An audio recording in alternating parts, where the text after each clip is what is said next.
الحمد لله نحمده ونستعينه ونستغفره ونؤمن به ونتوكل عليه ونعوذ بالله من شرور أنفسنا ومن سيئات أعمالنا من يهده الله فلا مضل له ومن يضلل فلا هادي له وأشهد أن لا إله إلا الله وحده لا شريك له وأشهد أن محمدا عبده ورسوله أما بعد فإن خير الحديث كتاب الله وخير الهدي هدي محمد صلى الله عليه وسلم وشر الأمور محدثاتها وكل محدثة بدعة وكل بدعة ضلالة وكل ضلالة في النار. أعوذ بالله من الشيطان الرجيم. بسم الله الرحمن الرحيم. يا أيها الذين آمنوا لا تخونوا الله والرسول وتخونوا أماناتكم وأنتم تعلمون واعلموا أنما أموالكم وأولادكم فتنة وأن الله عنده أجر عظيم. وقال تعالى إن الله يأمركم أن تؤدوا الأمانات إلى أهلها. وقال في بيان أوصاف المؤمنين والذين هم لأماناتهم وعهدهم راعون. محترم حاضرین، خطبہ مسنونہ کے بعد میں نے قرآن کریم کی 3 مقامات سے اللہ رب العالمین کے ارشاد کے کچھ حصے تلاوت کیے، جس میں امانت داری کا حکم دیا گیا ہے اہل ایمان کو، اور خیانت سے جو امانت کی ضد ہے اس سے روکا گیا. لفظ امانت جس کا ہم استعمال کرتے ہیں یہ امن سے بنا ہے. سکون قلب، بچاؤ، تحفظ کا معنی اس سے نکلتا ہے لغوی اعتبار سے. شرعن اور اصطلاح شریعت میں اس کی اہل علم نے مختلف تعریف کی ہے کہ امانت کسے کہتے ہیں. تو بعض علماء نے کہا کہ کل ما افترضہ اللہ علی العباد فہو امانہ، کہ ہر وہ چیز جس کو اللہ نے بندوں پر فرض کیا ہے وہ امانت ہے. اہل علم نے بعض نے کہا اسی بات کو دوسرے الفاظ میں کہ اللہ تعالیٰ نے شریعت میں جن چیزوں کے کرنے کا اور جن چیزوں سے رکنے کا حکم دیا ہے، یہ کرو اور یہ مت کرو، وہ ساری چیزیں امانت ہیں. تو یہ اللہ تبارک و تعالیٰ کے حقوق، رسول کے حقوق اللہ اور رسول کی امانت ہے. ان کو بجا لانا، ان کی پاسداری اور لحاظ کرنا. بندوں کے جو حقوق ہیں، بندوں کی ذمہ داریاں ہیں، ایک دوسرے پر متعینہ حقوق ہیں، باپ بیٹے کے، بیوی شوہر کے، اور دوسرے رشتوں تعلقات کے جو بھی حقوق ہیں وہ بندوں کے تعلق سے امانت ہیں. اس اعتبار سے اگر آپ غور کریں تو پوری شریعت امانت کے معنی میں آتی ہے. اللہ رب العالمین کا وہ ارشاد یاد کیجئے سورہ احزاب کے اخیر میں جو فرمایا انا عرضنا الامانۃ علی السماوات والارض والجبال. ہم نے امانت کو آسمانوں، زمین اور پہاڑوں پر پیش کیا. فابین ان یحملنها واشفقن منها. سب کے سب اسے اٹھانے سے انکار کر گئے. انکار کہ ہم نہیں اٹھائیں گے اس معنی میں، یا انکار اس معنی میں کہ انہوں نے یہ بتایا، ظاہر کیا کہ ہماری صلاحیت ہے ہی نہیں کہ ہم اس بار امانت کو اٹھا سکیں. وحملها الانسان، انسان نے اسے اٹھا لیا. کیوں اٹھایا؟ انہ کان ظلوما جہولا. یقیناً وہ بڑا ظالم اور بڑا جاہل ہے. ظالم اسے کہیں گے جس کے اندر انصاف کرنے کی صلاحیت ہو، جاہل اسے کہیں گے جس کے اندر علم حاصل کرنے کی صلاحیت ہو. ظلم اور انصاف، علم اور جہالت یہ انسان کے اندر خوبی ہے، آسمانوں، زمین، پیڑ پودوں اور دیگر مخلوقات میں نہیں ہے. اس لیے انسان اس بات کی صلاحیت رکھتا ہے کہ الامانہ کو اٹھائے. اللہ نے اس شریعت کا مکلف ہمیں اور آپ کو بنایا، انسان اور جن کو بنایا، اس لیے کہ انسان ظالم، جاہل اور جو ہے اس کی ضد والی صفات سے متصف ہو سکتا ہے. بہت تفصیلی بات کو میں نے 2 جملوں میں کہنے کی کوشش کی. امانت کا معنی اس اعتبار سے پوری شریعت کا پاس و لحاظ ہے. اللہ کی امانت، اب اس میں آپ اگر تفصیل میں جائیں ایک ایک ٹاپک کہ یہ بھی امانت ہے، یہ بھی امانت ہے، تو کئی ہفتے لگ جائیں گے، مضمون پورا نہیں ہوگا. ہم عام طور سے امانت کا معنی یہ سمجھتے ہیں کہ کوئی چیز ہے، پیسہ ہے، کسی شخص کے پاس رکھ دیں، ودیعت کر دیں کہ یہ آپ رکھیے، میں بعد میں آپ سے لے لوں گا، تو اسے امانت کہتے ہیں. پیسہ ہو، کوئی سامان ہو، کوئی اور چیز ہو، اسے امانت سمجھا جاتا ہے عرف عام میں. لیکن جتنی بھی چیزیں کسی دوسرے کے پاس ہو وہ سب امانت کے معنی میں آتی ہیں. ابھی میں نے کہا پوری شریعت ہے، یہ سامان ہے، اللہ رب العالمین کے فرائض ہیں، لوگوں کے حقوق ہیں. علم جو آپ کے پاس ہے وہ اللہ کی امانت ہے، اسے چھپانا خیانت ہے، امانت کی ضد ہے. آپ کے پاس کسی کا راز ہے، کوئی مشورہ کیا آپ سے، گھر کے معاملے میں کوئی رازداری برتتا ہے، آپ کو پنچ بناتا ہے، اپنے وہ باتیں بتاتا ہے جو باہر والوں کو نہیں بتاتا، اس گھر کا وہ راز یا انسان کا وہ راز اور وہ بات آپ کے پاس اس کی امانت ہے۔ وصیت کسی آدمی کو لکھ کے دی کسی آدمی نے کہ میرے مرنے کے بعد اس کا نفاذ کیا جائے، میرے ورثہ میں یا فلاں فلاں کو یہ دیا جائے، اب آپ کے پاس وہ وصیت امانت ہے۔ آپ کسی سے قرض لیتے ہیں، اس نے آپ پر اعتماد کر کے قرض دے دیا، امانت ہے۔ ان میں ودائع جو پیسے والی بات کا میں نے ذکر ہے یہ زیادہ اہم ہے۔ آپ کے بیٹے، اللہ نے آپ کو بیٹا دیا، امانت ہے۔ آپ کو بیوی دی، امانت ہے۔ وہ یاد کیجئے اللہ کے رسول نے حجۃ الوداع کے موقع پہ جو خطبہ دیا تو اس میں کہا تھا کہ اللہ کی امانت کے ذریعے سے تم نے ان کو حلال لیا ہے، اس کے کلمے، اس کے دین کی بنیاد پر، اس کی امانت کی بنیاد پر تم نے اس کو بیوی بنایا ہے اور حلال کیا ہے۔ وَاسْتَحْلَلْتُمْ فُرُوجَهُنَّ، ہاں جو الفاظ ہیں حدیث کے آپ پڑھیے اس میں بھی امانت کا، تو عورتیں جو ماتحتی میں ہیں شوہر کی، وہ امانت ہے۔ آپ اگر کسی عہدے منصب پر ہیں، عہدے اور منصب پر ہیں، امانت ہے۔ اور یہ قرآن نے کہا، حدیثوں نے کہا، اللہ کے نبی صلی اللہ علیہ وسلم کی حدیث میں ہے کہ ایک صحابی نے آ کے پوچھا کہ قیامت کب قائم ہوگی؟ آپ بات کرنے لگے، لوگوں نے سمجھا کہ آپ نے سوال ناپسند کیا، پھر آپ جب فارغ ہوئے تو کہا کہ قیامت کے بارے میں پوچھنے والا کہاں تھا؟ کہا فلاں آدمی، کہا اسے بلایا اور کہا اذا وسد الامر الى غیر اہلہا الى غیر اہلہ او اہلہا فضیعت الامانہ۔ ہاں یہ آگے کا جملہ ہے، کہا کہ قیامت اس وقت قائم ہوگی جب امانتیں ضائع کر دی جائے گی۔ تو پوچھا امانت ضائع کب کی جائے گی؟ کہا جب عہدے، منصب، ذمہ داریاں نااہل کے حوالے کی جائے گی، امانت ضائع ہو جائے گی۔ امانت داری ایمان والوں کا بہت بڑا، یہ میں نے بتایا ابھی کئی ایک چیز اور ہے، عزت و عفت۔ اب ایک عورت ہے، اس کی عزت و عفت جو ہے وہ امانت ہے شوہر کی۔ اگر وہ دوسروں کے ساتھ تعلقات استوار کرتی ہے تو اور مرد اپنے شوہر اور اپنے شوہر کے گھر والوں کی امانت میں، عزت میں خیانت کر رہی ہے۔ اسی طرح اگر ایک آدمی ملازم ہے، آپ کی دکان ہے، اس میں کوئی آدمی کام کرتا ہے، آپ کا دواخانہ ہے، وہاں کوئی کمپاؤنڈر ہے، کمپنی ہے، اس میں کوئی مزدوری کر رہا ہے، کھیت ہے، اس میں کوئی جو ہے بیلداری ہے، جو بھی کہتے ہیں بوجھا ڈھونے والا، جو بھی مزدور ہے وہ امین ہے۔ آپ نے اس کو جو کام سپرد کیا ہے، امانت داری کا تقاضا یہ ہے کہ ایمانداری سے وہ اپنی ذمہ داری نبھائے، بے ایمانی نہ کرے، دھوکہ نہ دے۔ ایسے آپ دیکھیں گے تو ہر کام کہیں نہ کہیں امانت داری سے جڑا ہوا ہے، اور مومن کی یہ صفت ہے کہ وہ امین ہوتا ہے۔ ایک صاحب ایمان امانت دار ہوتا ہے۔ میں نے ابھی سورہ مومنین کی ایک آیت کا ٹکڑا بھی پڑھا جہاں اللہ نے قد افلح المؤمنون سے بیان کیا کہ کون سے مومنین کامیاب ہو گئے جن کی یہ صفات ہیں۔ اسی میں آگے چل کے اللہ رب العالمین نے کہا والذین هم لاماناتہم وعہدہم راعون۔ یہی بات سورہ معارج میں بھی ہے کہ یہ وہ لوگ ہیں، مومنین اہل ایمان وہ ہیں جو اپنی امانتوں اور اپنے عہد و پیمان کا لحاظ کرتے ہیں، اس کی حفاظت کرتے ہیں، اس کو پورا کرتے ہیں، رعایت کرتے ہیں کہ یہ میرے پاس امانت ہے۔ اہل ایمان کی یہ صفت بیان کی۔ اس کے بالمقابل منافقین کے بارے میں اللہ کے نبی صلی اللہ علیہ وسلم کی وہ حدیث آپ سب کو یاد ہے کہ اربع من کن فیہ کان منافقا خالصا۔ چار خصوصیات یا صفات، خصلتیں ایسی ہیں جس میں وہ ہوگی وہ پکا منافق ہے۔ تو پہلا اس میں جو ہے وہ کہ جب بات کرے تو جھوٹ بولے، جھگڑا ہو تو جو گالی گلوچ کرے، ہاں وعدہ کرے تو وعدہ خلافی کرے، اور اسی میں ہے وَإِذَا اؤْتُمِنَ خَانَ، اور جب امانت دی جائے تو اس میں خیانت کرے۔ یہ منافقین کی صفت ہے۔ اہل ایمان امانت داری کے معاملے میں پکے ہوتے ہیں کہ اپنی امانتوں کی حفاظت کرتے ہیں، امانت داری کی حفاظت کرتے ہیں۔ نبی کریم صلی اللہ علیہ وسلم ہمارے لیے اسوہ حسنہ، نمونہ ہے۔ آپ کی شخصیت، بلکہ جتنے پیغمبر آئے آپ قرآن اٹھا کے دیکھیے، اکثر پیغمبروں کے بارے میں یا تو ان کے قول میں یا اللہ کی طرف سے ان کی امانت داری کا خاص ذکر کیا گیا ہے۔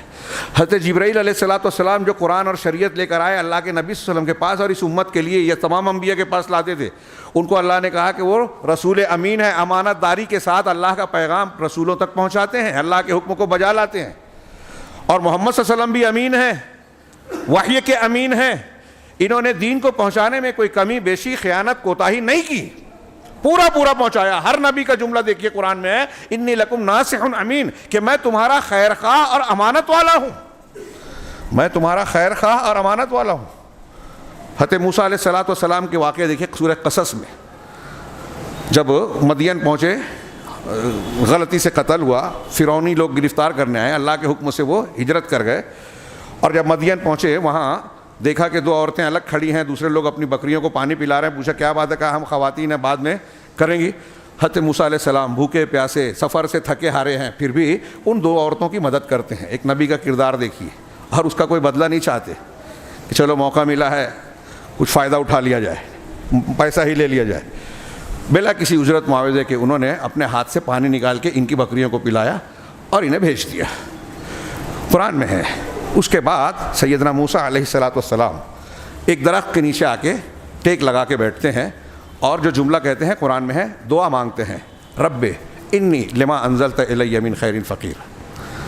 میں اکثر اس دعا پہ اور انبیاء کی دعا پہ کہتا ہوں کہ توحید کی دلیل ہے. ہمارے ہاں لوگ پیروں باباؤں اور مخلوقات کے سامنے ہاتھ پھیلاتے ہیں, ان کے در پہ جا کے جھکتے ہیں اور ان سے امیدیں باندھتے ہیں. یہ دیکھیے پیغمبر ہیں حضرت موسیٰ علیہ السلام, اللہ کے نبی جناب محمد رسول اللہ صلی اللہ علیہ وسلم, اور حضرت ابراہیم کے بعد سب سے اونچے درجے کے کلیم اللہ, یہ دعا مانگ رہے ہیں. کوئی کہہ سکتا ہے کہ بعد میں پیغمبریں ملی, لیکن اللہ کی حفاظت اور معاملات تو پہلے سے چل رہے تھے, نگرانی. تو حضرت موسیٰ علیہ السلام کا جملہ ہے ربی پروردگار انی لما انزلت الی من خیر, تو جو بھی خیر بھلائی میری طرف اتارے مجھے عطا کرے, فقیر میں اس کا محتاج ہوں.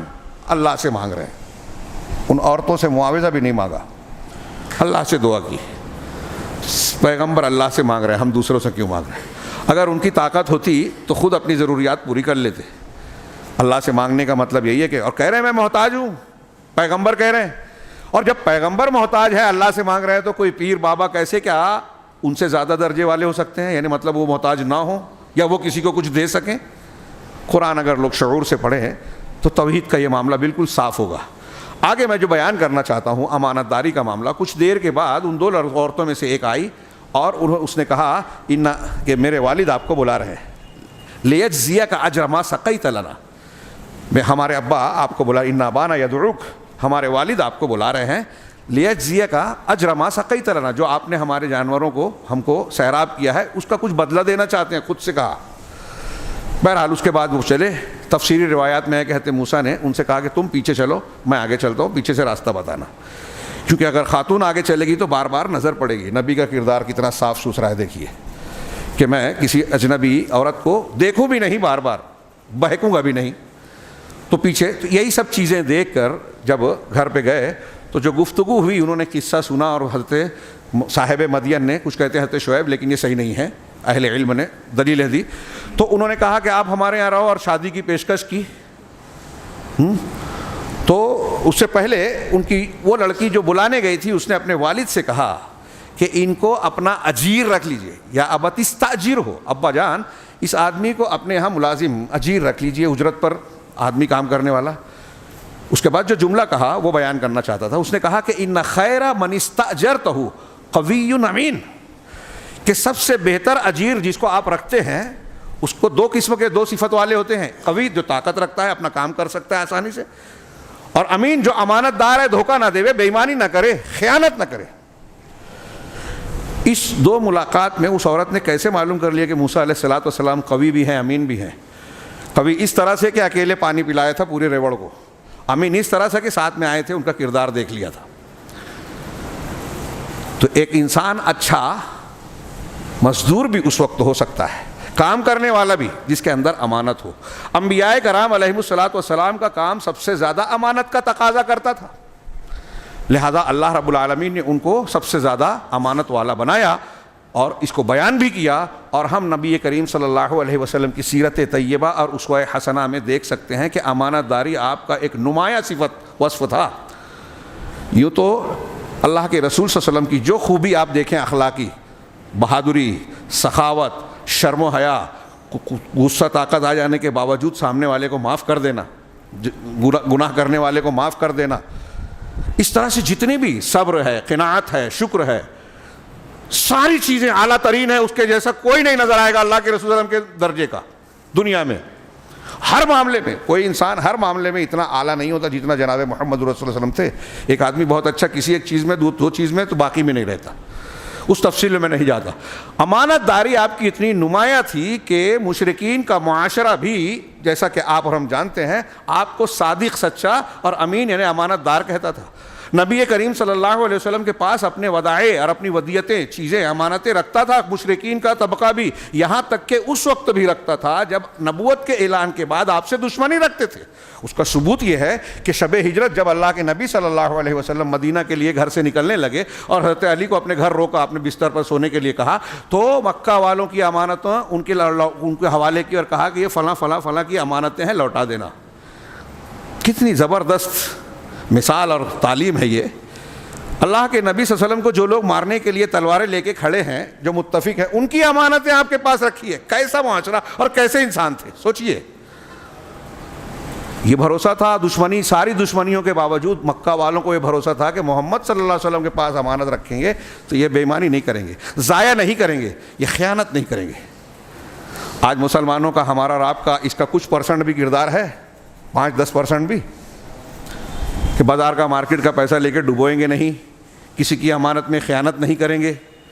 صرف پیسے لین دین اور کاروبار کی ہی بات نہیں ہے. ہمارے آپس میں جو ایک دوسرے کے راز ہوتے ہیں، تھوڑی سی ناراضگی ہو گئی تو ہم لوگوں کا راز، گھر کی باتیں افشا کرتے ہیں، یار اس کے گھر میں تو ایسا ہے. تھوڑی سی ناراضگی ہوئی. رسول اللہ صلی اللہ علیہ وسلم کی کتنی دشمنی تھی مکہ والوں کی، اور امانت رکھی ہے. جانتے تھے کہ یہ امین ہے، یہ خیانت نہیں کریں گے. آج مسلمانوں کے بارے میں غیر مسلم یہ بولے گا کہ یہ بہت ایماندار ہوتے ہیں، ہم سے کتنی بھی دشمنی ہو لیکن یہ ہم کو دھوکہ نہیں دیں گے. اگر ہم جناب محمد رسول اللہ صلی اللہ علیہ وسلم کی سیرت کے مطابق زندگی گزاریں تو یہ ہوگا، پکا ہوگا. اور پھر قرآن کی یہ، قرآن و حدیث کی یہ لمبی چوڑی تعلیمات جس کا میں نے بطور موضوع چھیڑا ہے، اس میں امانت داری کے مختلف گوشوں، اس سے سلسلے میں آنے والی دلیلوں کو سامنے رکھیے. تو آتے ہیں، وقت بہت محدود ہوتا ہے جمعہ کے خطبے کا. میں جو آیتیں پڑھا اس میں ایک آیت میں نے سورہ انفال کی سب سے پہلے پڑھی. اللہ کے نبی جناب محمد، اللہ تبارک و تعالیٰ نے فرمایا، یا ایھا الذین آمنوا، اے ایمان والو. ہم کو اور آپ کو اللہ کہہ رہا ہے، ہمارا رب کہہ رہا ہے.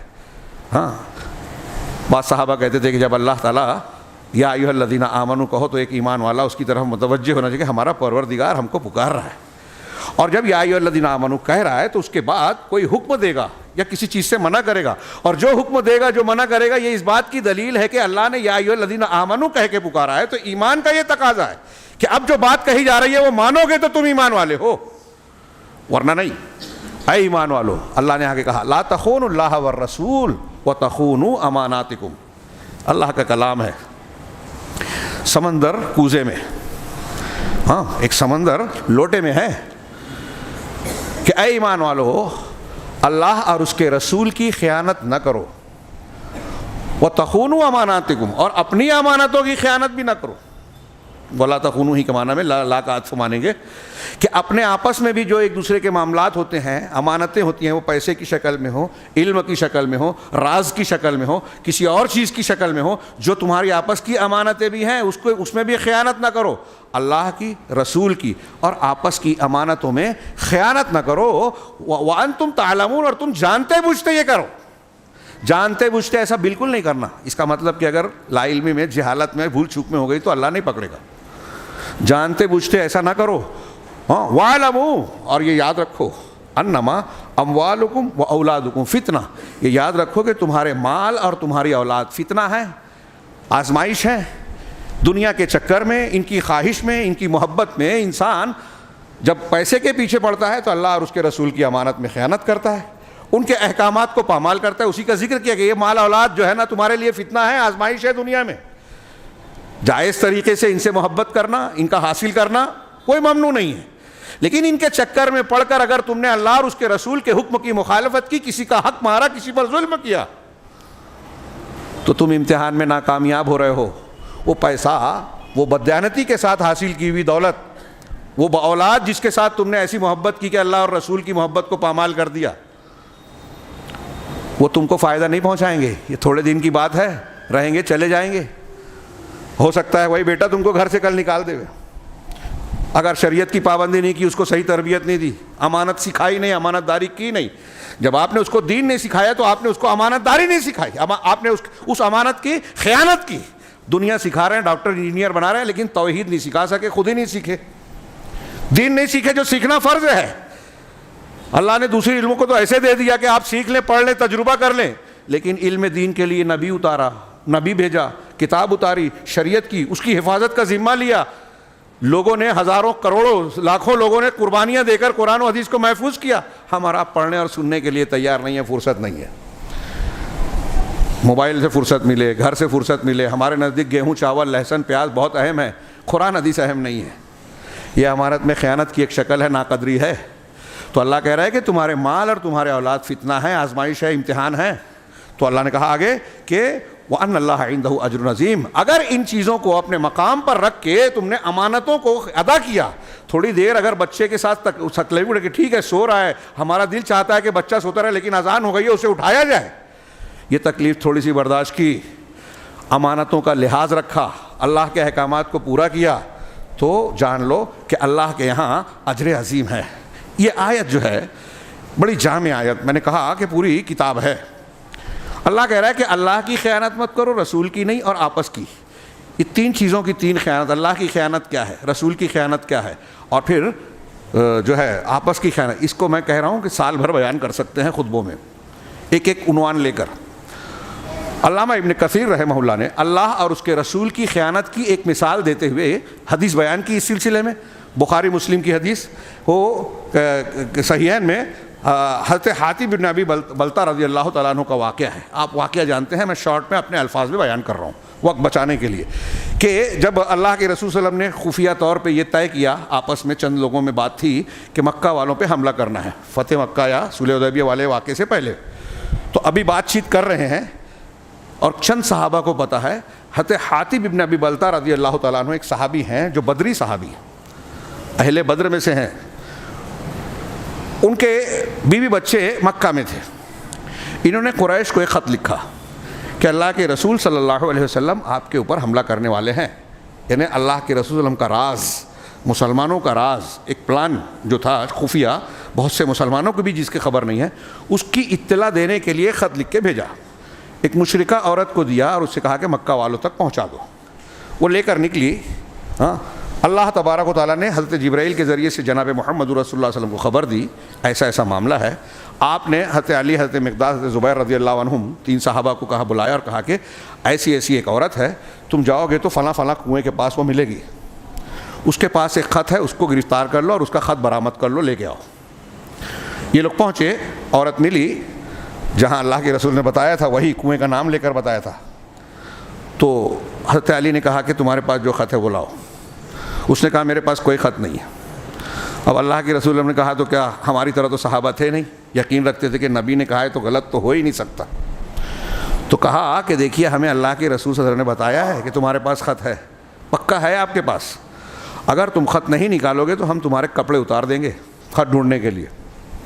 تو اس نے کہا نہیں دیتی ہوں۔ ایک مشرکہ تھی لیکن حیادار تھی، آج کے جیسی مہذب نہیں تھی، اس زمانے کی مہذب تھی جاہلی ہوتے ہوئے۔ کہا نہیں میں خط دیتی ہوں، میرے کپڑے مت اتارو۔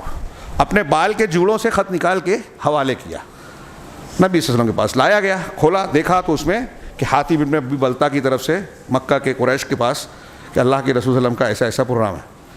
جب آپ نے دیکھا تو حضرت حاتب کو بلایا، اور صحابہ موجود تھے، آپ نے خط بتایا کہ کیا تم نے یہ خط لکھا؟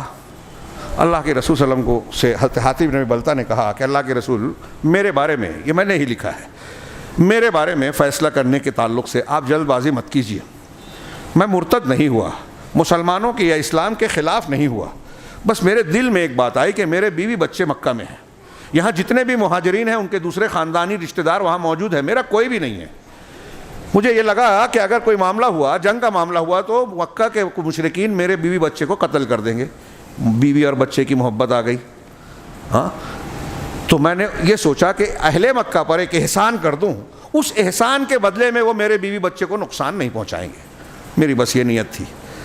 یہ سننے کے بعد حضرت عمر فاروق رضی اللہ تعالیٰ عنہ کہتے ہیں کہ اللہ کے رسول دعنی اضرب انہوں کا حاضر المنافق، اللہ کے رسول مجھے اجازت دیجئے کہ اس منافق کی گردن اڑا دوں.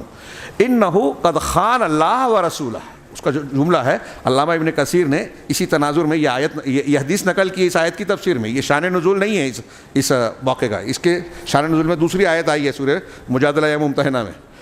یہاں خیانت کا معنی اللہ اور اس کے رسول کی خیانت کا ایک واقعہ نقل کیا ہے امام ابن تیمیہ نے. علامہ ابن کثیر نے کہا کہ اللہ کے رسول مجھے اجازت دیجئے کہ میں اس کی گردن اڑا دوں، یہ منافق ہو گیا اس عمل کی وجہ سے، اور اس نے اللہ اور اس کے رسول کی خیانت کی ہے.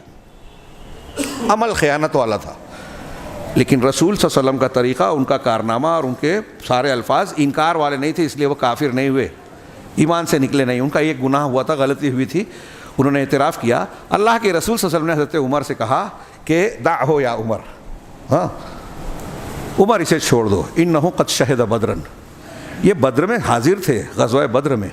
وَلَعَلَّ اللَّهَ اطلع علی اہل بدر فقال اعملوا ما شئتم فقد غفرت لکم.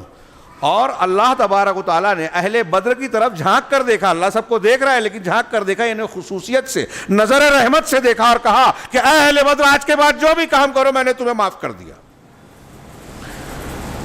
اہل بدر نے اس کی بنیاد پر یہ نہیں کیا کہ ہم تو بخشے بخشائے ہیں، ہم جو چاہیں کریں. یہ غلطی ایک دو اس طرح کی ہوئی تو توبہ کر لی، اصلاح کر لی. ان کا دل ایمان سے بھرپور تھا، یہ اس کی شہادت تھی اللہ اور رسول کی طرف سے. تو میں یہ عرض کر رہا تھا کہ اب اللہ اور اس کے رسول کے راز کو پہنچانا، یہ علامہ ابن کثیر رحمہ اللہ نے جو ہے اس کی مثال دی کہ یہ اللہ اور اس کے رسول کی خیانت ہے. بعض علماء نے، آپ اس کو تفسیر میں دیکھیں گے تو اللہ اور اس کے رسول کی خیانت مت کرو کا مطلب اللہ اور رسول نے جو شریعت دی ہے، جو فرائض مقرر کیے ہیں، حقوق متعین کیے ہیں، اس کو ترک مت کرو، اس کو چھوڑو مت، اس کی مخالفت مت کرو، ورنہ اللہ اور اس کے رسول کی خیانت ہوگی. رسول کی خیانت کے معنی میں کہا کہ اللہ کے رسول کی سنت کا ترک کرنا اور ان کی نافرمانی اور مخالفت کرنا رسول کی خیانت ہے. اور اسی میں جوڑ لیجئے کہ اللہ کے رسول صلی اللہ علیہ وسلم کی شریعت اور آپ کے قول و حدیث کے مقابلے میں امام کی بات، بزرگ کی بات، پیر کی بات، باپ دادا کی بات، اپنے نفس کی بات کو اگر کوئی مانتا ہے کہ نہیں مجھے حدیث سمجھ میں نہیں آتی، لوگ یہ کہیں گے تو کیا کریں گے، اگر اس کو رد کرتا ہے اور کسی شرعی بنیاد کی بجائے کسی اور بنیاد پر کسی اور کی بات کو مانتا ہے، تو اللہ کے رسول صلی اللہ علیہ وسلم کے حق میں خیانت کر رہا ہے. رسول کے مقام پر امام کو، پیر کو بیٹھا رہا ہے کہ پیر صاحب کی مانوں گا، جو عبادت انہوں نے بتائی بدعتی وہ کروں گا، جو سنت ہے وہ نہیں مانوں گا. اللہ کے رسول صلی اللہ علیہ وسلم نے ایک دعا بتائی، اس میں کمی لگتی ہے. اللہ کے رسول نے جن شیطان کا اور دوسرا علاج بتایا اس میں کمی لگتی ہے. پیر بابا نے ہمارے ارد گرد کے میڈ ان انڈیا طریقوں اور دعاؤں کو سہارا بنا کر لوگ وہ رقیہ کر رہے ہیں، دکان چلا رہے ہیں، تو اللہ اور اس کے رسول کی خیانت کر رہے ہیں.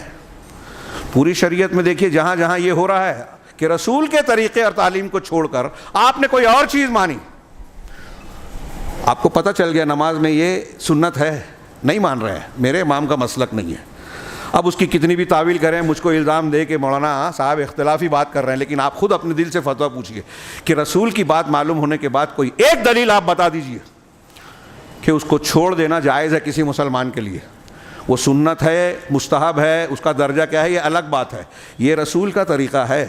اللہ کے رسول صلی اللہ علیہ وسلم یہاں قمیص میں بٹن لگاتے تھے، یہ ہم کو اگر پتہ چل گیا تو ایک مومن بندہ رسول کے مقابلے میں دنیا کے کسی بڑے سے بڑے انسان کو پسند کر سکتا ہے کہ اس کا طریقہ ہم اختیار کریں رسول کا چھوڑ کے. اگر وہ ایسا سمجھتا ہے تو ایمان والا ہے ہی نہیں، منافق ہے، خیانت کرنے والا ہے.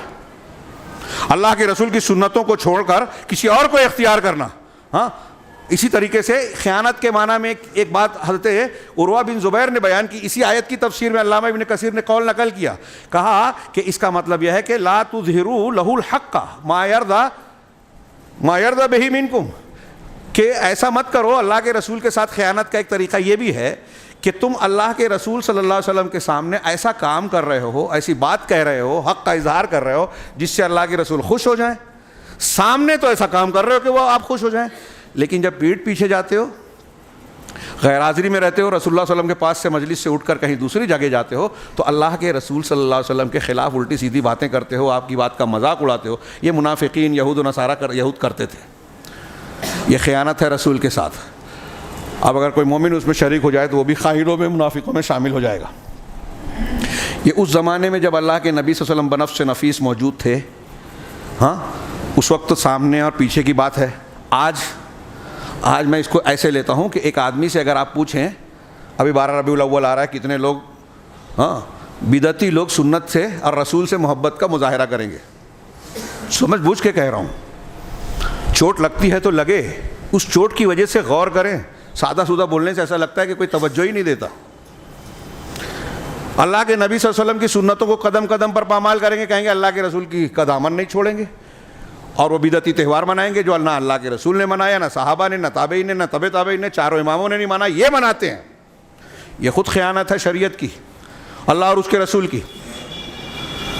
تو میں آج کے زمانے میں یہ جو عروہ بن زبیر کا قول ہے کہ سامنے کچھ اور پیچھے کچھ, آج اس کی شکل یہ ہے کہ زبان سے تو آج ایک مسلمان کہتا ہے کہ میں رسول اللہ صلی اللہ علیہ وسلم کو ماننے والا ہوں, محبت کرنے والا ہوں, آپ کی اتباع کرتا ہوں, آپ کی میٹھی میٹھی ہو کھٹی کھٹی ہو جو بھی سنت ہے سب پہ عمل کرتا ہوں. کھٹی اس معنی میں کہ کہیں تکلیف ہو رہی ہے, کہ کسی سنت پر عمل کرنے میں, ختنہ کرانے میں تکلیف ہو رہی ہے, لیکن کرا رہے ہیں کہ سنت ہے, شعار ہے. تو اللہ کے نبی صلی اللہ علیہ وسلم کی جو بھی سنت ہے مانتا ہوں, یہ زبان سے تو کہتا ہے, لیکن عمل میں نفس کے خلاف سنت آ گئی. شادی بیاہ گھر میں ارے چلتا ہے اتنا, لین دین کرنا ہے, ارے سودی لین دین نہیں کریں گے تو ہندوستان میں ترقی نہیں کر پائیں گے, چلتا ہے اتنا. کالج میں جا رہی ہے بچی, بے پردہ ہو رہی ہے, شادی میں اختلاط ہو رہا ہے, اب آج کا ماحول ہے, چلتا ہے, اس کے بغیر چل ہی نہیں پائے گا. فلاں جگہ کام کرنا ہے, رشوت دیے بغیر کام نہیں چلے گا, کیا کریں گے. اسکول کھولی ہے, مدرسہ تک کھولا ہے, تو وہاں ضرورت سے زیادہ فیس اور زبردستی جو ہے پیسہ لے رہے ہیں, اس کے بغیر چلے گا کیسے, ہم کمائیں گے کیسے, چلتا ہے. ہر جگہ ہم نے راستے ڈھونڈ لیے ہیں. شریعت کو اس طرح دیکھے تو کسی میدان میں نہیں ہے کہ ہر جگہ ارے تھوڑا سا موقع ملا ہے, چھٹی ملی ہے تو انجوائے کر لیں, کھیل کود.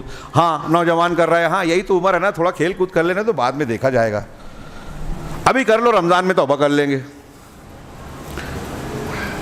تھوڑی دیر کے لیے سوچئے, میں جو کہہ رہا ہوں 2-4 مثالیں میں نے دی ہیں. زندگی کے ہر میدان میں یہ مزاج بن گیا ہے ہمارا کہ ابھی عمر ہے, ابھی موقع ہے, ابھی یہ کر لیتے ہیں, پھر بعد میں یہ ہے. شادی روز روز تھوڑی ہوتی ہے.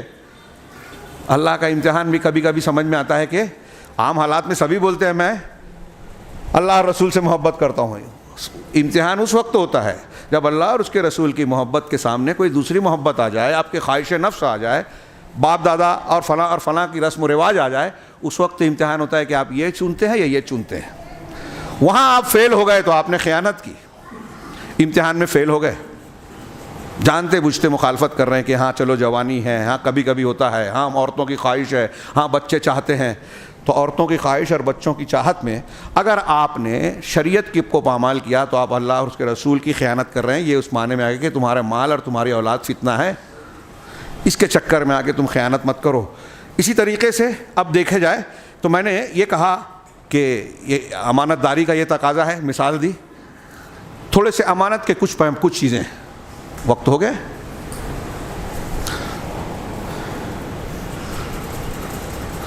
امانت داری کچھ وقت ہو چکا ہے, جبکہ ابھی بہت سارے مضمون باقی ہیں, میں پھر بھی اشارے کر دیتا ہوں 2-4 چیزوں کے. تو جیسے ایک ابو درداء کی ایک روایت ہے کہ 5 چیزیں جو کرے گا اللہ تعالیٰ کی جنت میں جائے گا. ہاں, اس میں نماز کو اچھے وضو, رکوع, سجود کے ساتھ انجام دینا, زکوٰۃ خوش دلی سے دینا, زبردستی نہیں, نہ چاہتے ہوئے نہیں, حج روزے کا ذکر ہے, اور پھر ادائے امانت. راوی صحابی رسول حضرت ابو درداء ہے, کسی نے پوچھا کہ ادائے امانت سے مراد یہ کہا غسل الجنابہ, ناپاکی سے جو غسل کیا جاتا ہے, یہ بھی فرض ہے. جب آپ پاک ہوں گے تبھی نماز روزہ ادا کر پائیں گے, یہ بھی فرض ہے, تو یہ بھی امانت کے معنی میں داخل ہیں. اسی طریقے سے اگر کسی انسان کو کوئی علم ملا ہے, آپ عالم دین ہیں, اللہ تبارک و تعالیٰ نے کچھ دین کا علم سکھایا ہے. اب اگر ایک آدمی آپ سے آ کے کوئی سوال پوچھتا ہے, آپ جانتے ہیں کہ قرآن حدیث کا یہ فیصلہ ہے لیکن آپ نہیں بتا رہے. ابھی ہمارے ہاں جیسے 3 طلاق کا مسئلہ, کتنا مذاق بنا, قانون بنا دیا گورنمنٹ نے, اور اس کے بہت بڑے ذمہ دار ہمارے یہاں وہ لوگ ہیں جو اپنے مسلک کے چکر میں صحیح بات قرآن و حدیث کی بیان کرنے سے گریز کرتے رہے. ایک نے بھی یہ نہیں کہا ٹی وی چینل پہ یا کہیں کہ حلالہ کرنا شریعت میں جائز ہے ہی نہیں, جبکہ غیر مسلم اسلام کے نام سے مذاق اڑاتے رہے, حلالے کے نام سے. وہ حدیث ہے, اللہ کی لعنت ہے حلالہ کرنے والے اور حلالہ کروانے والے پر. اللہ کی لعنت ہے, جس کو رسول کہہ رہے ہیں وہ حلال ہو سکتا ہے کیا جو لعنتی کام ہے؟ مفتی صاحب فتویٰ دے رہے تھے اور دیتے ہیں کہ ایسا کرنے سے حلالہ کر لیا آپ نے تو پہلے شوہر کے لیے بدعت مطلب وہ جائز ہو جاتی ہے پھر سے 3 طلاق کے بعد. اب علم ہے آپ کو کہ اللہ کے رسول نے لعنت بھیجی اور آپ فتویٰ دے رہے ہیں, تو یہ خیانت ہے کہ نہیں ہے؟ خیانت ہے یہ علم کی. ان الذین یکتمون ما انزلناہ من البینات من الہدی والبینات, کہ جو لوگ اللہ کی نازل کی ہوئی ہدایت اور بینات کو جو اللہ نے اتارا ہے اسے چھپاتے ہیں, اولئک یلعنہم اللہ من بعد ما بیناہ اولئک یلعنہم اللہ ویلعنہم اللاعنون, ان پر اللہ کی لعنت ہوتی ہے, فرشتوں کے بھی. علم سیکھنے والے کو فرشتے دعا دیتے ہیں, پر بچھاتے ہیں, چونٹیاں دعا دیتی ہے علم پھیلانے سیکھنے اور پھیلانے والوں کے لیے, اور جو چھپاتے ہیں ان پر لعنت بھیجتے ہیں. اب ہمارے یہاں بہت سارے لوگ ملیں گے آپ کو مسلمان جو بینک میں کام کر رہے ہیں, بیمہ کے ایجنٹ ہیں, اسٹاک ایکسچینج میں پیسے لگا رہے ہیں. میں نے سنا یہاں جلگاؤں کے کوئی صاحب ہیں, عالم بنتے ہیں یا ہے پتہ نہیں کیا ہے, سنا ہے. ایک کلپ بھیجی تھی وہ میں سن نہیں سکا, وہ اڑ گئی. تو وہ جگہ جگہ جا کے یہ تبلیغ کر رہے ہیں. میں نے ابھی مالیگاؤں میں ذکر کیا تھا ایک خطبے میں لوگوں کے بتانے پہ, کہ لوگ کہتے ہیں کہ بھائی امام اور مؤذن کے حالات بہت خراب ہیں, تو ان کے معاشی حالات کو مستحکم بنانے کے لیے ہم ان سے پیسہ لے کے یا ان کی طرف سے اسٹاک ایکسچینج میں شیئر خرید رہے ہیں. اور ان کے یہاں ان کی جماعت ہے. ہمارے پرسنل لا کے جو صدر صاحب آج کل ہیں, خالد سیف اللہ رحمانی صاحب, بہت کھل کے کہہ رہا ہوں, ضرورت ہے اس کی. ان لوگوں کا ایک گروپ تھا, یہ فتوے دیتے ہیں فلاں فلاں کمپنی میں آپ شیئر خرید سکتے ہو. سود کو حرام کیا اللہ نے, مولوی صاحب حلال بول رہے ہیں. بیمہ میں کچھ شرطیں لگا کے بعض شکلوں میں ہو سکتا ہے کچھ جواز کی شکل بنے, لیکن عمومی طور سے جو کہا جاتا ہے ہندوستان میں بغیر اس کے کام نہیں چلے گا, ترقی نہیں ہوگی, شیئر خرید لیجئے. اللہ تعالیٰ قرآن میں کہتا ہے کہ اللہ سود کو مٹاتا ہے, صدقے کو بڑھاتا ہے, بیع و شرع کو حلال میں برکت دیتا ہے, سود کی برکت مٹ جاتی ہے. مولوی صاحب کہہ رہے ہیں کہ سود سے اب ترقی کرو گے. آپ اور ہم سمجھ رہے ہیں سود کر کے, چوری کر کے, دھوکہ دے کے ترقی کریں گے. قرآن حدیث کہہ رہے ہیں برکت اڑ جائے گی حرام سے. ہم سمجھ رہے ہیں مولوی صاحب فتویٰ دے رہے ہیں, تو جو فتویٰ دے رہا ہے حرام کو حلال اور حلال کو حرام بنا رہا ہے وہ بے ایمانی کر رہا ہے, خیانت کر رہا ہے. وہ خیانت کے اپنے اپنے مقام اور درجات ہیں, اس کا جیسا نقصان ہے, حرام کھانا, امت کو نقصان پہنچانا, یہ جتنا بڑا ہوگا اتنا بڑی خیانت, اتنا بڑا گناہ ہوگا. اللہ کے رسول صلی اللہ علیہ وسلم کی طرف جھوٹی حدیث بیان کر رہے ہیں, خیانت ہے. حدیث ہے من کذب علی متعمدا فلیتبوأ مقعدہ من النار, جو مجھ پر جان بوجھ کر جھوٹ باندھے وہ اپنا ٹھکانہ جہنم بنا لے. کتنے لوگ جھوٹی حدیثیں بیان کر رہے ہیں اپنے مسلک کو ثابت کرنے کے لیے, فضائل بیان کرنے کے لیے. قرآن حدیث میں جو صحیح باتیں ہیں, کیا وہ کم ہے, کمزور ہے؟ اس کے بغیر کام نہیں چلے گا. کیا آپ کمی پوری کر رہے ہو بناوٹی حدیثوں سے؟ جھوٹی حدیثیں بیان کر رہے ہیں, غلط فتویٰ دے رہے ہیں, دلیلوں کے پیش کرنے کا موقع نہیں ہے, وقت زیادہ ہو رہا ہے. ہاں, اسی طریقے سے آپ کے گھر کا راز, آپ میں نے ابھی بتایا, ہاں, کوئی آپ سے مشورہ کر رہا ہے تو اللہ کے رسول اللہ کی لمبی حدیث کا ایک جملہ ہے, المستشار امین, جس سے مشورہ طلب کیا جائے وہ امین ہے, امانت دار ہے. اور میں نے ابھی اشارہ کیا کہ کوئی ودیعت آپ کسی کے پاس رکھ رہے ہیں, کوئی آپ کے گھر میں آپ کا بچہ ہے, آپ کی بیوی ہے, یہ امانت ہے. وصیت ہے, امانت ہے. کوئی راز ہے کسی کا, امانت ہے.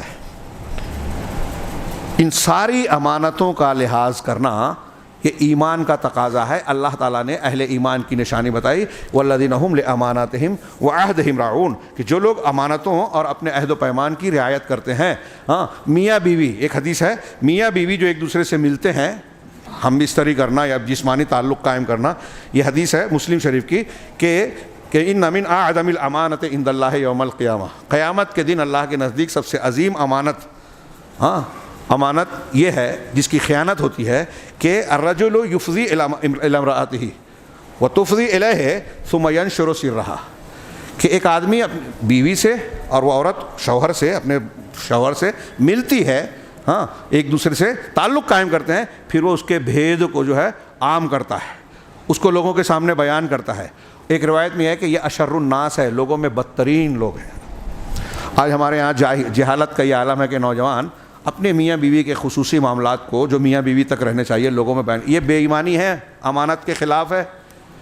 اسی طریقے سے عفت و عصمت, نیک عورت کے بارے میں حدیثیں موجود ہیں کہ شوہر کے حقوق کا لحاظ رکھتی ہیں. اب کوئی عورت اگر بے عزتی, بے پردگی کرتی ہے, غیروں سے تعلق قائم کرتی ہے, یا پھر آزادانہ روش اختیار کرتی ہے, تو اپنی عفت و عصمت, وہ خاندان کی, گھر کی اور اپنی خود کی عزت غیرت کو جو ہے طاق پر رکھ رہی ہے اور خیانت کر رہی ہے، اور اس کا نتیجہ جب ہم نے اس میں چھوٹ دی کہ ارے کیا کریں گے، تقاضا ہے تعلیم دینا ہے تو اتنا تو چلتا ہے، حفاظتی چیزوں پہ اب خیال نہیں ہے، موبائل دے دیا، عمر کا تقاضا ہے، وہ گندی چیزیں دیکھ رہی ہیں مرد ہو یا عورت، ہم کو اس کی پرواہ نہیں ہے، یہ خیانت کر رہے ہیں، ہم اس کی تربیت نہیں کر کے یہ بچوں کے سلسلے میں خیانت کر رہے ہیں۔ اللہ کے سامنے جواب دینا پڑے گا، ہر ذمہ داری کا جواب دینا پڑے گا آپ کو۔ حدیث کلکم راع و مسئول عن رعیتہ، ہر شخص ذمہ دار ہے اور اپنی رعیت اور ذمہ داری کے متعلق سوال ہوگا۔ اب ایک لڑکی اگر مرتد ہو رہی ہے، کسی غیر سے شادی کر کے اسلام کو چھوڑ رہی ہے، تو امانت میں خیانت کر رہی ہے، اپنی عفت عصمت اور اپنی دینی اور دینی غیرت کو بیچ رہی ہے، اس کے ذمہ دار ہم اور آپ بھی ہیں۔ اگر ہم نے اس کی تربیت کا انتظام نہیں کیا تھا تو ہم نے کوشش کی اور کامیاب نہیں ہوئی، یہ الگ بات ہے، ہم بچ جائیں گے کوشش کرنے کی بنیاد پر، لیکن سامنے والے نے اگر نہیں قبول کیا تو یہ میں نے چند پہلو پیش کیے ہیں، اور بہت سارے پہلو اور اس کی تفصیلات جیسا کہ میں نے عرض کیا کہ یہ ہفتوں بیان کی جا سکتی ہے۔ اللہ تبارک و تعالیٰ سے دعا ہے کہ وہ ایمانداری کی یہ جو صفت ہے امانت داری، اسے اختیار کرنے کی ہمیں توفیق عطا فرمائے۔ آج اس کی بڑی شدید ضرورت ہے۔ اللہ کے رسول صلی اللہ علیہ وسلم نے قیامت کی نشانیوں میں سے ایک حضرت حذیفہ کی لمبی حدیث ہے کہ ایک زمانہ آئے گا، آج سب امین تھے، کہ لوگ کہیں گے کہ فلاں قبیلے میں فلاں گھرانے میں وہ امانت دار ہے۔ آج ہے کہ نہیں ہے؟ ایماندار اور امانت دار کو ڈھونڈنا پڑتا ہے، نہیں ملتے تو چلو توڑی کرتے کہ دوسروں سے تو بہتر ہے، الیکشن ہوتا ہے تو بولتے ہیں ارے ہاں سب تو چور ہیں، سب تو ایسے ہیں، سب تو ویسے ہیں، یہ اس سے بہتر ہے، یہ اچھا ہے، کسی قدر بہتر ہے۔ اور کوئی بہت اچھا جاتا ہے تو وہ رہ نہیں پاتا زیادہ دن اچھا۔ یہ عہدے مناصب میں نے اشارہ کیا کہ جب امانتیں ضائع ہوگی، اللہ کے رسول نے کہا فانتظر الساعہ، تو قیامت کا انتظار کرو۔ اب یہ امانتیں، ایک اسکول ہے، اسکول میں کون لوگ ذمہ دار ہیں، مسجد میں کون لوگ ذمہ دار ہیں، حکومت کے سیاسی ذمہ دار کون ہیں، پڑھے لکھے ہیں، اہل ہیں۔ آج دیکھیے کیسے کیسے لوگ حکومت کر رہے ہیں، ہاں جن کو جیل میں ہونا چاہیے وہ اقتدار پہ کرسی پہ بیٹھے ہوئے ہیں۔ یہ میں نہیں، لوگ کہہ رہے ہیں کہ ان پر جرم تھا، کورٹ نے ثابت کیا اور ایسا ایسا ہوا تھا، میں کسی کا نام نہیں لیتا، لیکن آپ اس تناظر میں دیکھیے اللہ کے نبی صلی اللہ علیہ وسلم حضرت حذیفہ کی حدیث بیان کرتے ہیں، ایک زمانہ آئے گا کہ لوگ کہیں گے ارے فلاں قبیلے میں فلاں آدمی ایماندار امانت دار ہے۔ اتنی بے ایمانیاں عام ہو جائے گی کہ امانت دار کوئی ملے گا، جو ملے گا وہ خبر بنے گی، ارے ایک ہے، کتنی بڑی بات ہے۔ اللہ کے رسول کہ سینے میں امانت کا صرف ہلکا پھلکا اثر رہ جائے گا، جیسے وہ دل کی مثال دی اس حدیث میں کہ جیسے کسی کے بدن میں کسی چیز پر لوہے کا انگارہ لڑکایا جائے تو دل پہ کیسے ویسے چھالا جیسا ہوگا، ویسے امانت داری رہے گی، بعد میں وہ بھی ختم ہو جائے گی، امانت اٹھا لی جائے گی، امانت داری۔ اللہ تعالیٰ سے ہمیں دعا اور ہماری کوشش یہ ہونی چاہیے کہ ہم قیامت کی اس نشانی کا حصہ نہ بنیں۔ اللہ رب العالمین ہمیں خیانت سے اور اس بری صفت سے محفوظ رکھے، کیونکہ خیانت جب ہم کرنے لگیں گے تو جہنم کے راستے پہ چلیں گے۔ پھر اس خیانت کہ عام ہو جانے کے بعد اللہ کی مدد اور کسی قسم کی نگرانی حفاظت ہمیں نہیں ملے گی۔ پھر یہی ہوگا کہ فلسطین میں مارے جائیں، شام میں کاٹے جائیں، ہندوستان میں ہمارے خلاف قوانین بنے، گھروں پر بلڈوزر چلے، گرفتاریاں ہوں اور بہت سارے ظلم اور ستم ہوتے رہے، سنوائی نہ ہو، ہمارا بچہ گرفتار ہو جائے، سالوں تک جو ہے ضمانت کے لیے بات بھی نہ ہو سکے۔ پورے ملک میں، پوری دنیا میں اس قسم کے حالات ہیں، اور پھر لوگ شکایت کرتے ہیں کہ اتنے لوگ، اتنا ظلم ہو رہا ہے اور مسلمانوں کی بات اللہ تعالیٰ سن نہیں رہا ہے، دعائیں نہیں قبول ہو رہی ہیں۔ یہ کہنے سے پہلے آپ اپنا جائزہ لیجئے کہ ہم کتنے امانت دار ہیں، شریعت کی کتنی پابندی کرتے ہیں۔ اللہ اور رسول اللہ صلی اللہ علیہ وسلم نے اللہ کی رحمت کے آنے کے جو اسباب بیان کیے ہیں کہ یہ کرو گے تو اللہ کی مدد ملے گی اور یہ کرو گے تو عذاب آئے گا، تو ہم مدد والا کام کر رہے ہیں یا عذاب والا؟ اللہ ہمیں اللہ کی مدد کا مستحق بنائے۔ وآخر دعوانا الحمد للہ رب العالمین۔ بارک اللہ لنا ولکم فی القرآن المجید ونفعنا وإیاکم بالآیات والذکر الحکیم، انہ تعالی جواد کریم ملک بر رحیم۔